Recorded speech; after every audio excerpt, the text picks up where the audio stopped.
Почитувани, дозволете ми денеска да ви се обратам по повод првата седница на Советот за безбедносни прашања и НАТО интеграции формиран од СДСМ. Денеска е конститутивна средба, прва средба на овој форум, кој е формиран заедно со уште неколку други совети со одлука на политичката партија СДСМ пред извесен период. Пред да поминам на составот на Советот и на агендата за денешниот состанок, дозволете ми само 2-3 збора зошто овие совети и која би била нивната цел, намена во наредниот период. Што од нив практично се очекува. Советите во различни области на СДСМ ќе бидат форум за размена на мислења на луѓе кои се во партијата, меѓутоа уште повеќе и луѓе кои не се формални членови на политичката партија СДСМ. Значи, идејата е да се прошири дебатата за овие, според наше мислење, прилично релевантни прашања за иднината на Република Македонија и за тоа да дискутираат не само луѓето кои се формално членови на партијата. Значи, во првата постава на Советот, ќе видите наскоро кога ќе го прочитам неговиот состав, се луѓе кои се разбираат во овие работи, значи луѓе кои се со референции и референтни во областите одбрана, безбедност, внатрешна, регионална и поширока. И тоа се луѓе кои имаат што да понудат, а не се или не биле претходно во еден подлог временски период воопшто не биле контактирани во рамки на некаков партиски форум за своите мислења по овие прашања. Значи, проширување на дебатата со луѓе кои се релевантни соговорници на овие теми подолг период наназад во Република Македонија и во регионот. Членови на Советот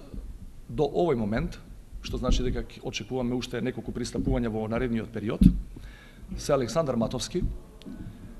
Фросина Ременски, Наташа Пеливанова, Стојан Славевски, Тихомир Илиевски, Виктор Димовски, Александар Тавчиевски, Магдалена Несторовска, Дане Талевски,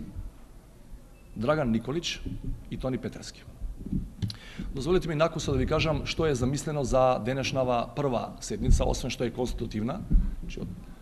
прво гледање на членовите на Советот. На дневен ред од моја страна ќе биде предложено да дискутираме за неколку точки, се разбира тој дневен ред седницата туку што започна. Не е исцрпен со ова што јас го предлагам, веројатно ќе има и дополненија, меѓутоа ова се неколку начелни прашања за кои би сакал да почнеме да разговараме. Се разбира во наредниот период ќе се навратиме повторно на нив ако за тоа има потреба, а според она што се случува во сферата на безбедноста, не само внатре во Македонија, туку и пошироко,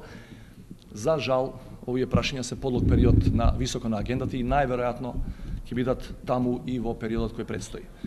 Чи прво прашање за кое би сакал да поразговараме на денешниот совет е за неколку невралгични точки во регионот од аспект на безбедноста, пред се ситуацијата на северот на Косово. Иако може би се чини дека тоа што се случува, тие тензии со јасна безбедносна компонента на северот на Косово се на сосема другиот крај од нашата граница, по мое убедување, Македонија и тоа како од блиску треба да ги следи тие случувања, не само затоа што може да има некакво прелевање на безбедносни проблеми во наредниот период, туку многу повеќе затоа што од евентуалниот расплет на таа криза таму може да се случат консеквенции кои воопшто нема да ни се допаднат и нам овде. При тоа мислам на евентуалното решение за поделба на Косово, дури и тоа да се случи со некаков неформален договор. Значи, и во варијантата во која ќе нема формално обележје тоа што таму може да се постигне како принципиелен договор меѓу двете страни плюс меѓународната заедница, по мое мислење, и затоа денеска тоа ќе го ставам на дневниот ред на Советот, таму на долг рок, ако ситуацијата биде во состојба на замрзнат конфликт, тоа неминовно ќе има консеквенции и врз Република Македонија, се разбери и врз останатите во регионот. Второто прашање за кое ќе започнеме начална расправа е една ситуација која се одвива пред нашите очи, за која јас не мислам дека ние сме доволно ангажирани. Целиот свет, и Европската унија и клучните играчи во светот надвор од европскиот континент се бават со ситуацијата во Грција. Таа држава се наоѓа во исклучително тешка ситуација во последниве 2-3 години.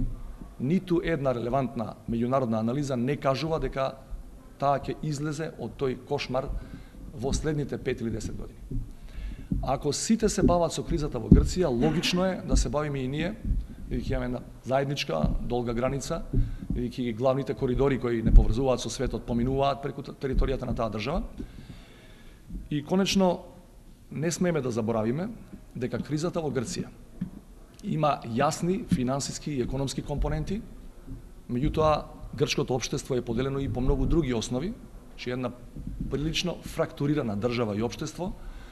и никој не треба да биде среќен ако на вашата граница имате сосед кој се наоѓа во ваква ситуација од која излезот не е видлив, не се гледа во наредните година-две најмалку.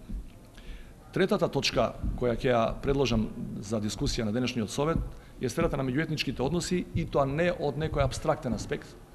као дежурна тема која од време на време треба да се потпалува, туку затоа што во однос на она што е основна задача и треба да биде основна задача на Советот, во однос на НАТО интеграциите, двете најголеми етнички заедници, познато ни е, имаат во Македонија имаат диаметрално спротивни гледања за НАТО интеграциите, не дали сакаме да бидеме таму, туку особено во од аспект на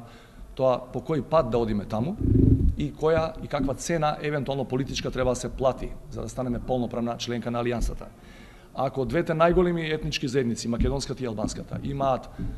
неспротивставени, туку, ја би рекол, ставови кои се исклучуваат еден со друг околу ова наводно стратешко и приоритетно прашање за Република Македонија, мислам дека е неопходно и официјалните државни органи оваа тема да ја држат високо на својата агенда и да превенираат евентуално лоши случувања и лоши трендови во оваа област. Ова е триаголникот на проблеми, јас би го нарекол, за кој денеска можеме да разговараме. Значи имате, како држава зборувам, имаме на север ваква проблематична ситуација која има во перспектива мали шанси да се разреши на задоволителен начин. На југот имате идентична ситуација од други причини настаната, меѓутоа која трае и ќе трае. И имате внатре една постојано кршлива меѓуетничка ситуација во која првенците, лидерите на едната или другата заедница кажуваат ставови кои воопшто не се совпаѓаат со идејата наскоро да ја реализираме стратешката цел и целосно се интегрираме во НАТО. До година, во април е во Чикаго следниот самит на НАТО, со оглед дека Македонија практично ништо не прави во таа смисла за да се приближи кон алијансата, најверојатно ова ќе биде третиот самит по Букурешкиот во 2008 во кој Македонија веројатно нема да добие ниту една реченица во завршното комунике. Може би должам објаснување за третата точка за меѓуетничките односи, визави интеграциите во НАТО, значи не во некоја соголена абстрактна форма. Имате изјави на релевантни политички чинители во албанската етничка заедница, и на власт, и во опозиција, и порано, и денес, кои велат дека ако Македонија во наредниот период не се интегрира во НАТО алијансата, тоа може да ги влоши меѓуетничките односи до крајност, да ги заостри односите и дури да го постави прашањето на базичната стабилност, безбедност и просперитет на Република Македонија.